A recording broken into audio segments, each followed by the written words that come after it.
Hey guys, Josh again. I'm going to be doing a series of videos on how to protect your home from different things. Today we're going to talk about water. The situation in Texas a few weeks ago really got me thinking, wow, Houston doesn't have weather all that different than Sacramento. So if these things can happen to them, they can happen to us. So I wanted to give you some quick tips on how to protect your house from ice, but mostly water damage. Because water damage is actually one of the most common and expensive types of damage, and it can happen year-round. It's not just seasonal. Your house can be damaged by water pretty much at any time. So there's some things you can do outside your home and inside your home to mitigate risk. So let's go through them really quick. Outside your home, you want to disconnect your hoses.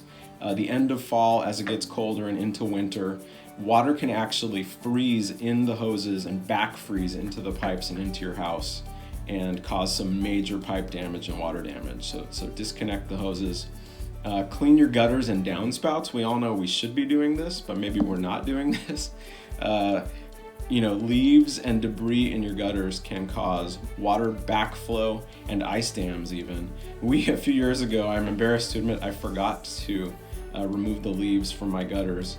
And during a particularly heavy rain, water backed up and got in under our shingles, and we had this waterfall cascading in our living room. Luckily, it wasn't as bad as it looked immediately, but definitely you want to make sure those gutters are nice and clean, particularly come rainy season.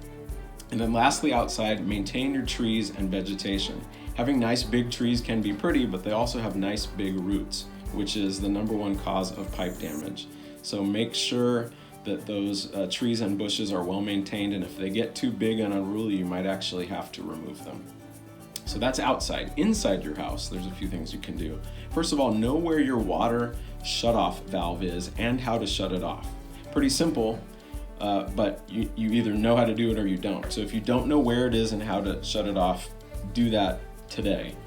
And then if you're leaving for an extended period of time or vacation, definitely shut that water off and turn it back on when you get back. Also, maintain your appliances. Faulty appliances or appliances that deteriorate and break are the most common cause of water damage.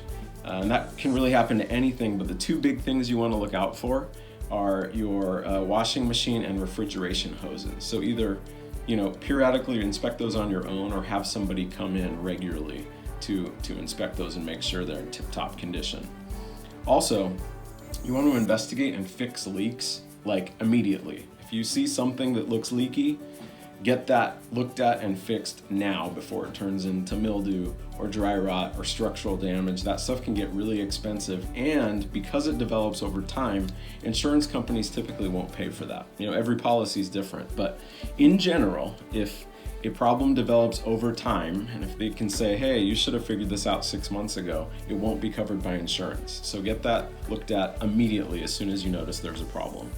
Also, very cool, you can install a water detection device. A lot of people have never heard of these, but they're little devices that will detect moisture. So you put them around sump pumps, water heaters, dishwashers, and if there's excess moisture, it will let you know. So you can do something about it before it becomes a bigger problem.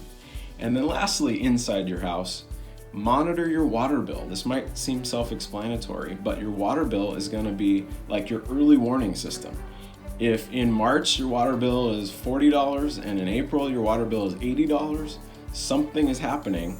And even if you don't see a leak, that's an opportunity to hire a plumber to figure out what's going on and get that fixed before it becomes a bigger problem. Obviously, all of these are centered around planning ahead, maintaining, and catching it now before it costs you a lot of money.